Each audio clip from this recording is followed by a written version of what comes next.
The Mariners are on their way back home from Washington, D.C. after dropping a series to the Nats. We're going to talk about what happened in this series as well as the road trip as a whole. And you know what? I'm going to give you guys one thing that is a good thing about this road trip, Joe. It's going to happen. We're also then going to talk about Jorge Polanco and some possible injury news there, as well as his general health for the Seattle Mariners. We're going to talk about Scott Service's managing style and some of the choices that he made in this National Series, because I know some of you guys are going to love that part. And then we're going to wrap it all up by talking about the Houston Astros and the series coming up in Seattle, Big 4-game set. Thank you guys so much for watching episode 90 of the Hit It Here podcast, part of the Bleav Network, the Code Red episode of the podcast. And I'm here with Joe. Josephine, how are you? Some people are saying series of the year upcoming for this Astros series. The most important so far through May 26th. Astros 4 games at home. That's the one that we really need to give it our all, Colton. I'm doing good. Feeling better that we actually won a game. Broke our longest losing streak of the season. 4 games. Got some momentum coming back home. Julio lifting the ball the last 2 games. Driving in 4. Hitting in the 3 spot. And you think I'm leading this into a Bet Online ad read and giving you time to write the sticky note with the diction and tone in my voice? No, Colton. We're just going to the Bet Online ad. Thank you to Bet Online for being the sponsor for the Hit It Here podcast. Bet Online is your #1 source for all your summer sports this season, from MLB, golf, NBA, and NHL playoffs. All the latest stats, news, and scores will be available to you to follow your favorite teams on Bet Online. Get the latest odds and lines, including the latest team matchups, player props, and odds on just about every sport out there. Head to the website today or use your mobile device to get in on the action. Bet Online, where the game starts. My ace, if I could even call him that anymore, started game 1, Colton. George Kirby just didn't have his stuff, man. Game 1 against the Nats, it was a frustrating game to watch. The one I got to watch the most of, I'd say, out of this 3-game series, aside from the tail end of the 3rd game. But, you know, I kind of just want to remove the first 2 out of my brain. A single run for the Mariners in the first game, a solo home run by J.P. Crawford to lead off the game. It was the second pitch, I think, that was thrown in the entire game, right? That sounds right, yeah. Everything else was bad, I'd say, for the most part, the rest of that game. Your turn to talk, because I don't want to talk about the game, bro. I don't want to talk about it. George Kirby, 6 innings pitched, 6 hits, 5 earned, 1 walk, and only 3 strikeouts. Yeah, JP went 2 for 4 in this game. Cal 1 for 4. Ty France 1 for 4. And Mitch Haniger 1 for 3. Just a poo-poo game. Just straight up a poo-poo game. Before this game, Luis Urias was optioned. We'll talk a little bit more about that later on here. Jonathan Clase getting a start. And there's really not much to say. There really isn't much to say about game 1. George Kirby was bad. And he's had quite a few he's had more bad outings so far this year than I think he did all of last year. Honestly. It's a fair assessment. And I think that it kind of all leads back to the fact that everyone knows he's going to be in and around the zone, and teams are getting really aggressive with him, and that's the game plan this year. There were teams that did it last year. I think even the Nationals did it against him last year. But because he's in the strike zone so much, everybody now, the book is out on George Kirby. Be aggressive with him. I hate to say it, Joe. He has been the worst pitcher in the Mariners rotation. Other than, Hancock, yes, but now that Hancock's gone. No, you're right. He has been subpar. He has definitely not fit the bill. He's not lived up to his expectations. And a game against the Washington Nationals, it seems like maybe that's one where it's a get right, get back on the horse, keep going kind of a start. But didn't have it. You have to just hope that it's a go next situation. He does seem like a guy that could, keyword could, kind of wipe away all the bad things from the previous start and go out there and throw a gem in his next time out. You just have to hope that that's the case, because you're going to need it going forward. You cannot allow George Kirby to continually put you in, on the back foot. You're trying to claw back against teams. The Nationals team, they're all right. They're nothing special. I think going into game 2, you got Logan Gilbert on the mound. I think you did just about everything that you could in this game from a pitching standpoint, at least from starting pitching, to try and split the series here. Unfortunately, the Mariners offense in back-to-back games, all they could do was hit a solo home run, Colton. The Mariners offense is bad. Plain and simple. And we don't necessarily know what the right answer is to fix it because there are guys on this team that just need to get right. And one of those guys is Julio Rodriguez. And you know what? In the last 2 games of this series, 2 big home runs. He had a really big game 3 for this series. Conveniently, the Mariners won that game. Wonder if there's a correlation there between Julio being good at baseball and the Mariners being good at baseball. What? Makes you think. The big question in this game, Joe, is that Logan Gilbert was pulled out at 78 pitches after giving up only 1 run. He could have probably gone out there for the 7th inning. They didn't have him go out there. We are going to talk more about that decision from Scott Service in a later segment of the podcast. But hindsight 2020, that this doesn't matter. The Mariners offense didn't score another run. It does not matter. You don't win the game. You can't win a 1-1 game. True. So it does. Yes, it sucks. Like Logan probably could have gone out there for the 7th. It probably would have been fine. But it doesn't matter because the offense didn't score another run. So cool. Like, I mean, let's say Logan doesn't give up a run in the 7th and comes out of the game. Awesome. Great. The Mariners still probably end up losing the game because they didn't score another run the rest of the game. Gabe Speier came in, who he has been. Joe, you were telling me about the stats before we started recording about how bad he has been. Talk to me a little bit about Gabe Speier so far in May. So he has pitched in 8 total games, and he has only amassed 4 total innings pitched. He has given up, I Bleav, 8 hits on 10 earned runs. He's walked 8 batters, only struck out 5, and in all that entire time, he has not given up a home run. So I guess it could be worse, but a 22.5 ERA out of a guy that you needed to be your number 3 out of the pen, some nights your number 2, has been a nightmare for the Seattle Mariners baseball team. He pitches a third of an inning, replacing Logan Gilbert, and then gives some inherited runners to known inherited runner letter inner guy, Trent Thornton. Ever since you tweeted the picture, by the way, of me, impersonating him, he's been bad. Never again. Delete it. He was giving up inherited runners well before that. No, I know. What I think I need to do is I need to put the goggles on and give a big, just put a video on Twitter of me with the goggles on apologizing. Maybe that'll set the mojo right. That could be something. Let me know if you guys want to see that. I'll do it. I'll find a pair of goggles and I'll put some on to see if me in the goggles is what we need. That's the problem.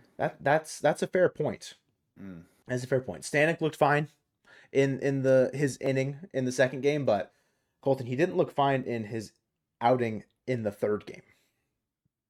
The third game, the one win that the Mariners got in this series, Joe, it was a rough one because there was a moment where, like you said, Ryan Stanek gave up it was a 3-run home run, right? To C.J. Abrams. C.J. Abrams off the foul pole. Yes. That gave the Nats a 5-4 lead, and I wanted to tear the hair out of my skull.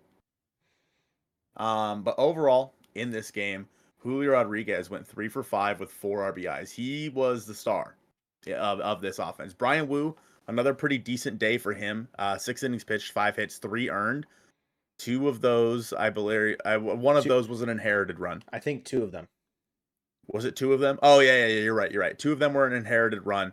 Everybody saw that video of Brian Wu looking grumpy in the dugout. That was, if the Mariners lost, that was the thumbnail for the stream today, by the way. Anybody that was in the stream, we had some pretty okay vibes because the Mariners offense woke up not even woke up. The Mariners offense was awake.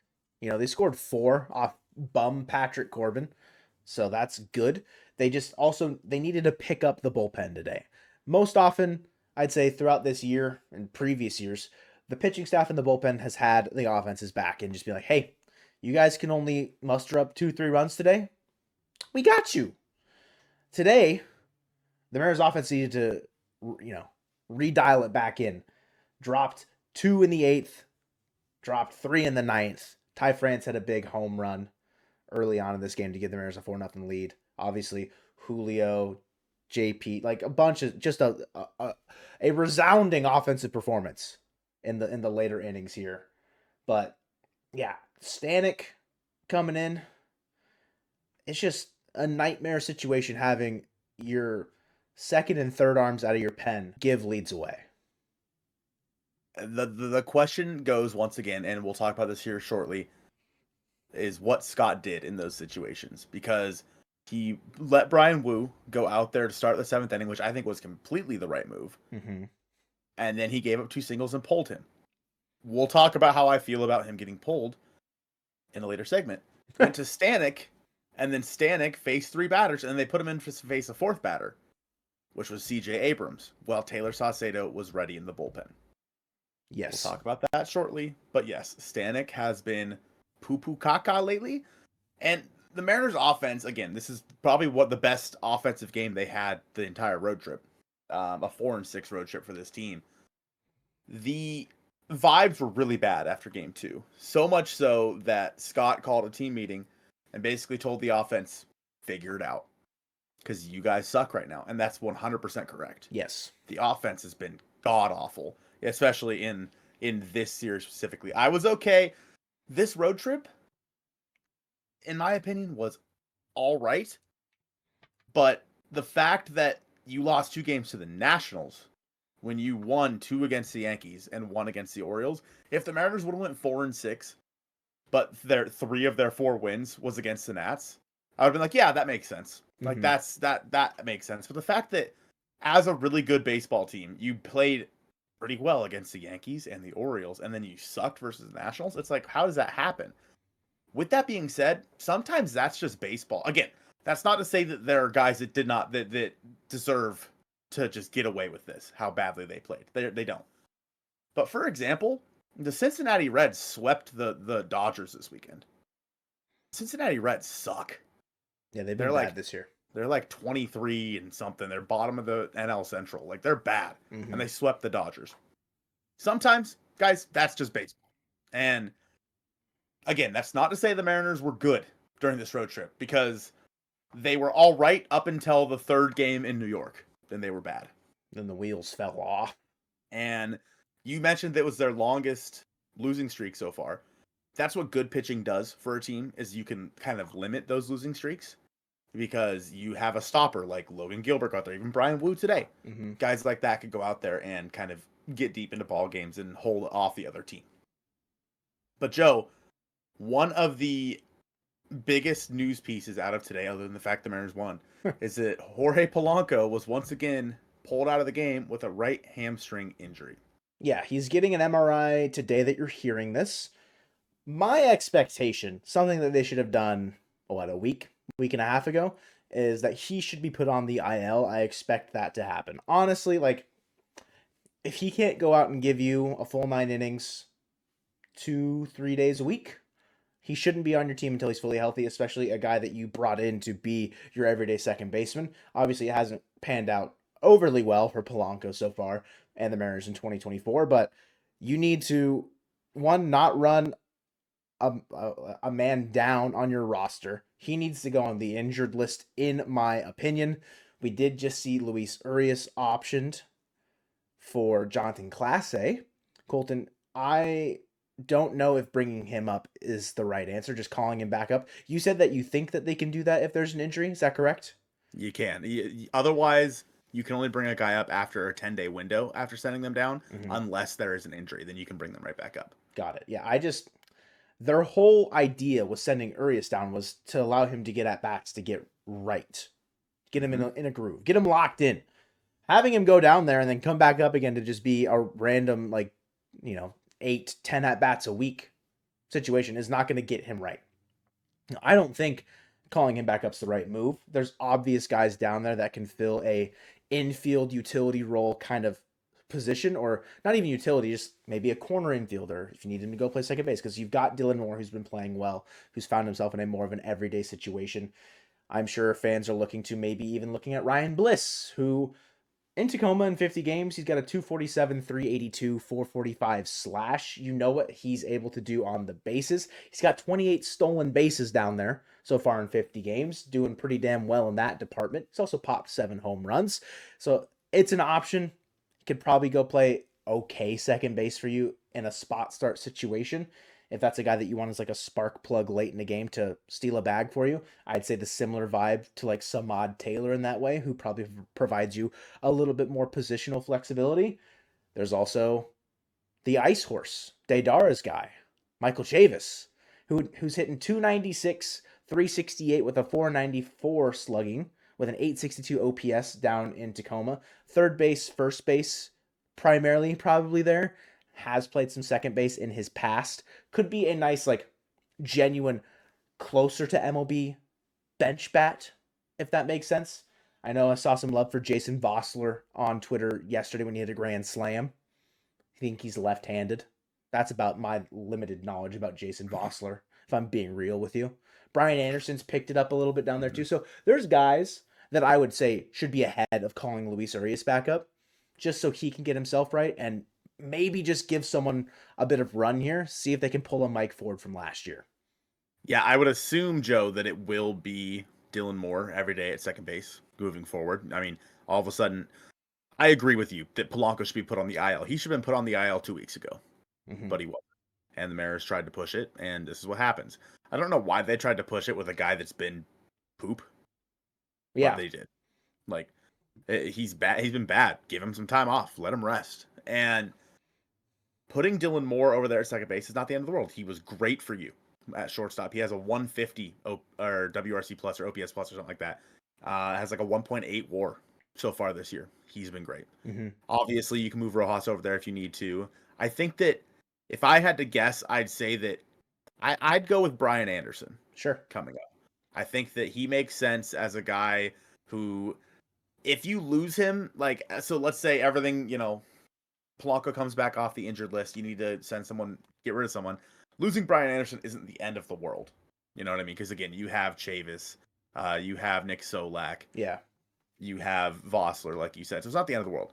But, yeah, any of those guys I think make a lot of sense. They're just going to be a bench bat, so who really cares?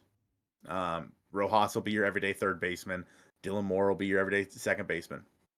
And then whoever comes up as a bench bat, like you said, someone that can roam. I think more than likely this would have been Sam Haggerty had he not gotten hurt. Correct. I think that even if Polanco comes back, and let's say they bring up Brian Anderson, I think there's still a chance they would send down Clase before they would get rid of Anderson. Yeah. Because I mean, Clase, since he came back up, has looked a little overmatched. Yeah, I would agree. And Anderson can also go out there and play the outfield for you too. It's not going to be pretty. I think Clase definitely provides you a little bit more versatility defensively and or on the bases, just because he's Jonathan Clase. But as far as getting more MLB competent bats, it might be advantageous for this team to provide a little bit more offensive spark plug with their currently 21st ranked offense in all of baseball. You know what I mean? Might be helpful. Just a little. Just a little. Anything will be helpful. I mean, we could go out there and be helpful to this offense right now. Do you think leaving Logan Gilbert in would have been helpful to the Mariners winning that second game? I think so, Joe, but I think we should talk about Brian Wu first. You want to talk about Wu first? Yeah, because he's coming off the injury list. Injury to injury. Come on. I guess. Get a natural segue in there. This is unbelievable. Well, no, but because the whole reason is they wanted to manage the pitching there for Logan to also potentially avoid injury and fatigue in general. So I think it's just injury load management to begin with. All right, bet. If you know what I mean. But we can Should talk Logan about Gilbert have been pulled? No. Hey. I'm speaking. You listen to me. You sick son of a bitch. I'm the only one around here allowed to wear tight pants. All right, go ahead, man. I'm sorry. So Logan Gilbert getting pulled after 78 pitches should have never happened. I get it. And I understand what they're saying when the Mariners are playing 15 games in the next 14 days or 15 days or something like that. Whatever. I don't care. This is a Major League Baseball team. You need to go out there and win games, and every game counts right now. And you're playing a team that you should beat. And with how bad your they're like, oh, the bullpen's rested. Cool. Great. Your bullpen's been ass. So I don't care. You stick with the guy that has been good. This was a bad call. This is an absolute wrong call by Scott Service to pull Logan Gilbert. And I mean, yeah, I defend Scott quite a bit. There's no defending this one. It doesn't make any sense. And I think that pulling him because, oh, it's hot out, oh, blah blah. You can't coddle him. Like he's having the best start to his career ever. I understand that you want him for the long stretch run. You want him against the better teams later, but you need him just as much now against the teams that you're playing right now because you need everyone that you can get in this division. And I just think it was the wrong move to pull Logan Gilbert. It's an interesting situation because I understand the game has changed drastically. If say I don't want to compare Logan Gilbert to anybody crazy. The only names I can think of would be like Nolan Ryan or Greg Maddux. But like, let's just, for the sake of argument, a Logan Gilbert version of one of those guys. If their manager went out there and tried to pull him at 78 pitches through 6 innings, I think there would have been a fist fight on the mound. Like, I think Logan Gilbert in the 90s would have been like, get away from me, and socked him one in the jaw. And that's not to say that the game hasn't changed. Majority, that's not the word. Majority? What a word. Hasn't changed largely for the better. I'm abandoning my attempt at whatever word that was supposed to be. Because, yes, pitching injuries are at an all-time high. The Mariners, their pitching depth, quality pitching depth, isn't the best. Sure, you could roll Emerson Hancock out there if you needed to, but of course you'd take Logan Gilbert 10 times out of 10 if you could in that situation. I agree with you. You cannot allow him to not go out there and at least start that inning. If he gets into trouble, take him out. And that's fine. Because you gave him an effort, you gave him a chance to go out there and finish the 7th inning, where that's one less inning that a guy not named Andres Munoz has to pitch out of your bullpen when the only guy, legitimately, the only guy you can count on night in and night out so far this year has been Munoz. You can't afford that game to go by the wayside. And sure, the offense also failed you in that game. It's not just Scott taking out Logan. It's the fact that JP Crawford is the only person who managed to put up any sort of offensive whatever. Would it have helped if it was still a 1-1 game? Would something have happened then? Sure, it's a bunch of what ifs at that point, and we'll never know. Would Logan Gilbert have gotten hurt if he gone out there and pitched the 7th inning? We'll never know. So then, Joe, what is the difference? Okay, because we're talking in a very similar vein here to Brian Wu, who had only thrown 10 pitches less than Logan Gilbert, going out there for the 7th inning when you know that Brian Wu was on an 85 pitch limit. What is the difference? I think if I'm going to try and rationalize it, man, my guess would maybe be the lead that you had. You have a 4-run lead. You got a little bit more room to play with. It's also probably conversations you're having in the dugout. Like, I have to imagine it wasn't just Scott that made that decision. Maybe he was talking to Woodworth. Maybe Gilbert said something to Cal, and then Cal was like, hey, he's feeling a little tie-tie. You know, he's a little sleepy. Something. Like, it can't... that's fair. Maybe Logan came up to Scott and said, I'm gassed. Yeah, it's hot AF. We don't know. I need a fan. I need my bottle. Like, something. But, like, in the same situation, yeah, like something to drink. You need something to drink, like water. His baba. With Brian Wu, 68 pitches, he's guaranteed to leave probably after that inning, no matter what. If he gets through it, he doesn't get through it. Do you start that inning with Stanek, and it goes better for you? No, like there's not a right answer to like what should have happened given the outcome that we saw. Right? It's just Stanek didn't get the job done after taking over for Brian Wu. I think pulling Wu when they did was the right move. You can't let him go out there and just suffer after he's been found out back-to-back at-bats, right? They saw something, 3rd time through the order, whatever. They saw something in that inning, or he didn't have his best stuff. It had fallen off, whatever. So I don't have, I guess, a good answer to your question of like what's different in that situation. My only thing would be like the circumstances of the game, a 4-run lead versus was it 1-1 when Gilbert left? Like that, and then Wu or Gilbert saying like, "Hey, I can go out there," versus, "Hey, I'm done." Fact of the matter is, if all things are equal, Logan should have been back out there too. Yeah. All things equal, like it. Again, the first hit that Wu gave up was a little bunt single, like, or no, it was Logan who gave up the bunt single in the sixth of the inning before. I don't know. Anyway, doesn't matter. The fact of the matter is that Brian Wu is coming off the IL, is on a pitch count, and you decide to put him back out there, where Logan has been relatively healthy his entire career in the majors and is not on a pitch count. Mm-hmm. And maybe it's because like maybe they saw something with how the Nats hitters were handling Logan compared to how they were handling Wu. I don't know. We'll never know. Again, there's probably no really good way to rationalize it because there might not be a rationale other than the fact that one of them, I mean, Logan came up and said, "I'm gassed." Like if that's the case, then good on Scott for pulling him. Good on Scott. But to say that we pulled Logan because it's it's hot and we have X amount of games, and then to leave Wu in there the next day, it doesn't make sense. It's very backwards. I think Wu should have been out there. I think Logan should have been out there. Then comes the talk about Ryan Stanek being in there to face CJ Abrams, Joe. He had reached his 3-batter limit. He could have been taken out. Taylor Saucedo was warm in the pen. Lefty on lefty, Saucedo's been much better versus lefties in his career than he has against righties. Why do you think that Stanek stayed in there to face CJ Abrams? Next question. There's no good reason. Genuinely, if you've got your matchup ready in the pen, my only thing is maybe you don't want to put Sauce out there to like you don't want to hang him out to dry. The only sliver of reasoning that I could find, and this is we're hanging on by a thread here, baby. CJ Abrams in 2024 specifically has lit lefties on fire. He's hitting 357 versus lefties in 2024 compared to whatever, not great versus righties. Less at bats. Actually, I have the numbers. You know what, Joe? I have the numbers. I'm a professional. You're prepared. So, CJ Abrams in 56 at bats is hitting 357 with 3 home runs, 9 runs, and 12 RBI. He struck out 9 times, whatever. That's in 56 at bats versus righties. He's hitting 215 with 4 home runs and 9 RBI.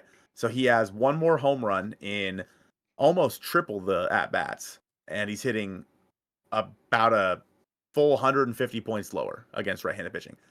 But in his career, that's not the case. In his career, he's hitting 199 versus lefties compared to 267 versus righties. Yeah. As for Sauce, in his career versus right-handed hitters, he's given up a 260 average with a 399 slugging. But versus lefties, he has neutralized them. He has a 198 average with a 270 slugging, like versus left-handed hitters. Sauce has been great. He's only given up 1 home run in his career to a left-handed hitter. And in 2024 specifically, those numbers are relatively the same. So he's been lights out, all things considered, in 2024. But that is the only reason. And again, we're hanging by a thread. It's a sliver of a possibility of why they chose to do it the way that they did. In the end, the Mariners won. It doesn't matter. But it's looking at, and the people have always questioned Scott's management style and the moves that he makes to the bullpen. And yes, sometimes they are very questionable. He looks, but for a team that always seems to look at the matchups, this one didn't make a whole lot of sense to me. And speaking of matchups, Joe, the Mariners are matching up against the Houston Astros. They back sure home are. on Memorial Day. Yeah. Tell me about said matchup, Joe. On matchup 1, first game, May 27th. Happy birthday, Caitlin. Congratulations. You're 24 now. Framber Valdez got moved up to the first game here against Bryce Miller. It was originally, I think, supposed to be Verlander, according to Jake, Raised the Trident on Twitter. I'm pretty sure he said that at some point today. And then said Framber got moved up. We dropped 5 on Framber's head last time we saw him in Minute Maid. The Mariners took 2 out of 3 against Houston the first time we faced them in Minute Maid. It's a 4-game set in T-Mobile. Colton, the Mariners are playing, I think, much better baseball at home than on the road. They're 15-10 at home, pitching to like a 2.8 ERA versus like on the road, they're pitching to like a 4.46 ERA. So pretty okay with the Mariners in game 1 against Framber with Bryce Miller taking the mound. Yeah, and obviously the Mariners have had plenty of time to see Framber Valdez in the past. Um, this is going to be nothing new for them. Framber's good. Framber's a very good pitcher. He has a 4.32 ERA on the year compared to Bryce Miller's 3.53. God, Bryce Miller's ERA shot up a lot lately. Yes. I mean, Yikes. the fact that It's a big blow up start. he's been pretty rough for what, 3 starts in a row? With that being said, the fact that it's still like below 4, I'm pretty okay with. It goes to show how good he was to start the year. If he can regulate and level out, stay at around a 3.5 for the entire year, that's a dub. I think That's fantastic. Big dubs. In terms of guys that have faced Framber, I mean, the Mariners obviously have seen him quite a bit. Yeah. The most at bats against him on the team is J.P. Crawford. He's hitting 300 versus Framber Valdez. Dubs. Ty France is hitting 286. Mitch Garver 278 in his career. Dylan Moore's hitting 250. We assume that we'll see him in this series. Dylan Moore's hit a home run against him. So is JP, and so is Cal Raleigh off of Framber Valdez. So I would assume, obviously, we're going to see all three of them in this game against Framber Valdez, assuming that Dylan Moore gets to start at second base with Jorge Polanco being out. I don't necessarily know if they're going to bat him too. I like. Do you think Julio stays in the 3 spot tomorrow? Yeah, I think so. I think they roll with the similar top of the lineup. I think that's what they should go with going forward until either Dylan Moore slows down or it's a really tough righty. Like there's something in the matchup that they see, and they maybe put Rojas up there. But yeah, I would stick with Crawford, Moore, Julio as the top 3 in your order going forward. We know what the Astros' MO has been. They've been playing a little bit better baseball lately.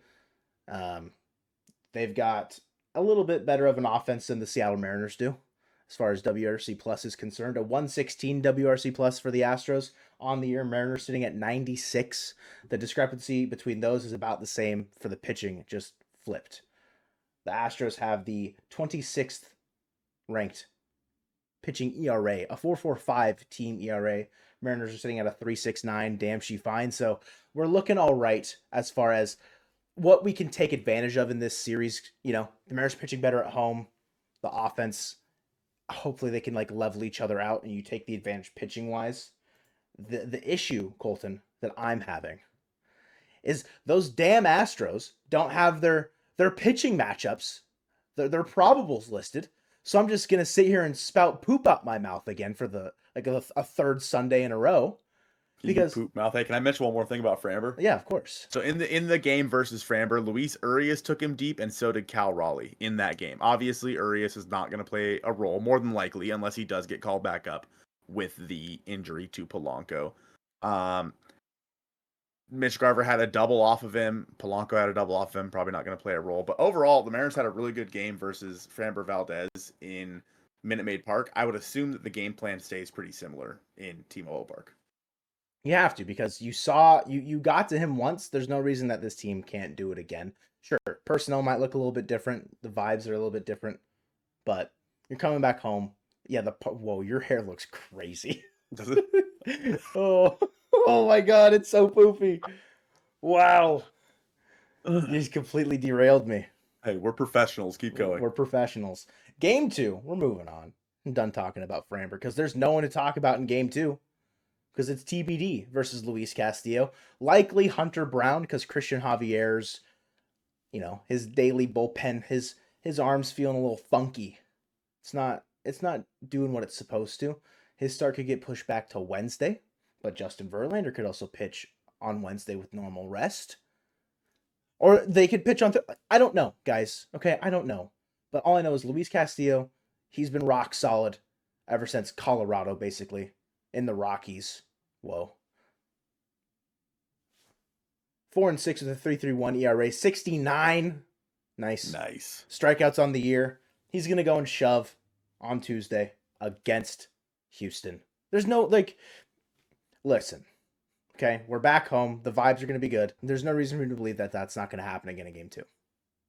We should also mention that Jose Abreu will be back for the beginning of this series. Apparently, he's getting activated on Monday, so just keep that in mind. We'll probably see him over there at first base. Was it Loperfido got sent down? Yeah. Is that the corresponding move there? I would assume so. And so the Astros again, they're much better. They're playing much better ball right now. than they were when the Mariners saw them. However many couple weeks ago. But the Mariners are possibly playing worse ball. It's tough. It's tough to say because coming off, I think they played pretty well in the Orioles and the Yankees series, but coming off the National series, it's like, okay, maybe you're not. So facing against the Astros, it's tough to say that the Mariners offense is going to come through because it has been so incredibly inconsistent this year that night in and night out, it could be something completely different tomorrow. The Mariners could get no hit tomorrow. Knock on wood. That's what I'm doing. Ronel Blanco's not pitching, so it's fine. But yeah, that's true. Yeah, he's the only one that's allowed to no hit the Mariners. I Bleav that the Astros also didn't have Verlander last time that the Mariners faced them. Yeah. So assuming it's not said at the time of recording this when he's going to start. He will probably start in this series at some point. The only person that we probably won't see is Ronel Blanco.